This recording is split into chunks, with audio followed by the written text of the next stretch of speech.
누가복음 23장. 그들 모두가 일어나서 예수님을 빌라도 앞으로 끌고 갔습니다. 그리고 예수님을 고소하였습니다. 이 사람은 백성들을 미혹시키고 가이사에게 세금을 바치지 못하게 했으며 자기가 그리스도 곧 왕이라고 주장합니다. 빌라도가 예수님께 물었습니다. 당신이 유대인의 왕이요? 예수님께서 대답하셨습니다. 내가 말한 대로이다. 빌라도가 대제사장들과 군중들에게 말했습니다. 나는 이 사람에게서 아무 죄도 찾지 못하겠소. 그러나 사람들은 계속해서 주장했습니다. 이 사람이 갈릴리에서부터 시작해서 온 유대를 돌아다니고 이곳까지 와서 백성들을 선동하고 있습니다. 빌라도가 이 말을 듣고 예수님이 갈릴리 사람인지 물었습니다. 예수님이 헤롯의 관할 지역 아래에 있다는 것을 알고 예수님을 헤롯에게로 보냈습니다. 당시 헤롯은 예루살렘에 와 있었습니다. 헤롯은 예수님을 보고 매우 기뻐하였습니다. 그는 오래전부터 예수님에 대해 듣고 예수님을 한번 만나보기를 원했습니다. 헤롯은 예수님께서 기적을 행하시는 모습을 보고 싶어 하였습니다. 헤롯이 예수님께 여러 가지 말로 질문을 했지만 예수님은 한마디도 대답하시지 않았습니다. 대제사장들과 율법학자들은 곁에 서서 예수님을 강력하게 고소하였습니다. 헤롯은 군사들과 함께 예수님을 경멸하였습니다. 그리고 화려한 옷을 입히고 조롱한 후 다시 빌라도에게로 보냈습니다. 예전에 빌라도와 헤롯은 서로 원수였지만 그날의 헤롯과 빌라도는 서로 친구가 되었습니다. 빌라도가 대제사장들과 지도자들과 백성들을 불렀습니다. 그리고 말했습니다. 너희는 이 사람이 백성을 반역하도록 부추긴다고 하여 내게로 데리고 왔다. 그러나 너희 앞에서 조사를 해보니 너희가 이 사람에 대하여 고소할 제목을 찾을 수 없었다. 또한 헤롯도 아무런 잘못을 찾아낼 수 없어 그를 다시 우리에게로 보냈다. 이 사람은 죽어야만 될 어떤 잘못도 행하지 않았다. 그러니 나는 그를 매질해서 풀어주겠다. 그러자 사람들이 함께 소리를 지르며 말했습니다. 그 사람을 죽이시오. 우리에게 바라바를 풀어주시오. 바라바는 성에서 폭동을 일으켰기 때문에 감옥에 갇힌 사람입니다. 그는 또 살인죄도 지었습니다. 빌라도는 예수님을 풀어주려고 사람들에게 다시 말했습니다. 사람들은 더욱 크게 소리 질렀습니다. 십자가에 못 박으시오. 그를 십자가에 못 박으시오. 빌라도가 세 번째 물었습니다. 무슨 까닭이냐? 이 사람이 도대체 무슨 악한 일을 저질렀느냐?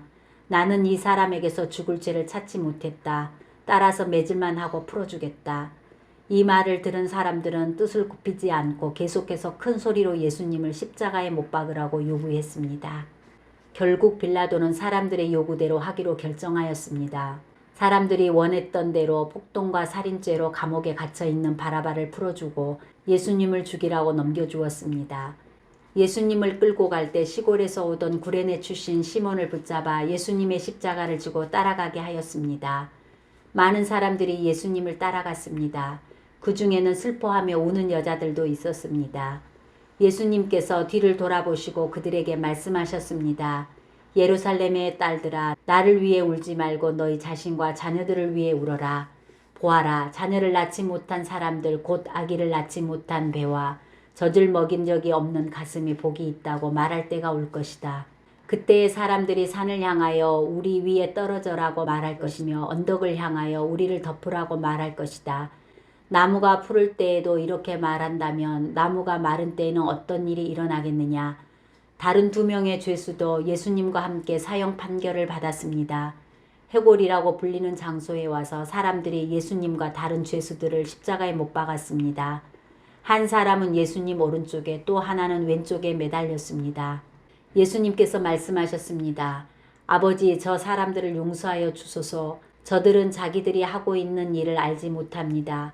사람들이 제비를 뽑아 누가 예수님의 옷을 차지할지 결정하였습니다.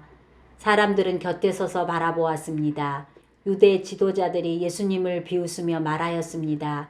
이 사람이 다른 사람들을 구원했다. 만일 이 자가 하나님의 택하신 자인 그리스도라면 자신을 구원하리라. 군인들도 예수님께 나와 조롱하였습니다. 예수님께 신 포도주를 주고 만일 내가 유대인의 왕이라면 너 자신을 구원하여라 하고 말했습니다. 예수님 위에 유대인의 왕이라고 제목이 쓰여 있었습니다. 예수님과 함께 십자가에 달린 죄수들 가운데 하나가 예수님을 욕하며 말했습니다. 내가 그리스도가 아니냐? 내 자신과 우리를 구원하여라. 그러나 다른 죄수가 그를 꾸짖으며 말했습니다. 너도 같은 벌을 받았으면서 하나님을 두려워하지 않느냐? 우리는 우리가 저지른 일 때문에 마땅한 벌을 받는 것이지만 이분은 아무런 잘못을 행한 적이 없으시다. 그리고 예수님께 말했습니다. 예수님, 주께서 주님의 나라에 들어가실 때 저를 기억해 주십시오. 예수님께서 그에게 말씀하셨습니다. 내가 진정으로 내게 말한다. 오늘 내가 나와 함께 낙원에 있을 것이다. 종호 때쯤에 어두움이 온 땅을 덮어서 오후 3시까지 계속되었습니다. 햇빛이 사라지고 성전의 휘장이 두 쪽으로 찢어졌습니다. 예수님께서 큰 소리로 부르짖으셨습니다. 아버지의 손에 내 영혼을 맡깁니다. 이 말씀을 하신 후 예수님께서 돌아가셨습니다. 백부장이 그 일어나는 일을 보고 하나님께 영광을 돌리며 말하였습니다. 분명히 이 사람은 의인이었다. 이 일을 구경하러 모인 많은 사람들도 그 일어난 일을 보고 가슴을 치며 돌아갔습니다. 예수님과 알고 지내던 사람들과 갈릴리에서부터 예수님을 따라온 여자들도 모두 멀리 서서 이 일을 바라보았습니다. 의회원으로 요셉이라고 불리는 사람이 있었는데 그는 선하고 의로운 사람이었습니다. 이 사람은 의회의 결정과 행동에 찬성하지 않았습니다. 이 사람은 유대 마을인 아리마대 출신이었고 하나님 나라를 기다리던 사람이었습니다. 요셉이 빌라도에게 가서 예수님의 시신을 달라고 요청하였습니다. 요셉은 예수님의 시신을 가져다가 천으로 쌌습니다. 그리고 아무도 사용한 적이 없는 바위를 쪼개 만든 새 무덤에 모셨습니다. 때는 안식일을 준비하는 금요일 늦은 오후였는데 곧 안식일이 시작되려는 때였습니다. 갈릴리로부터 함께 온 여자들이 요셉을 뒤따라가서 무덤을 보고 예수님의 시신이 어떻게 누워있는지 보았습니다. 그리고 돌아와 향료와 향유를 준비하였고 안식일에는 계명대로 쉬었습니다.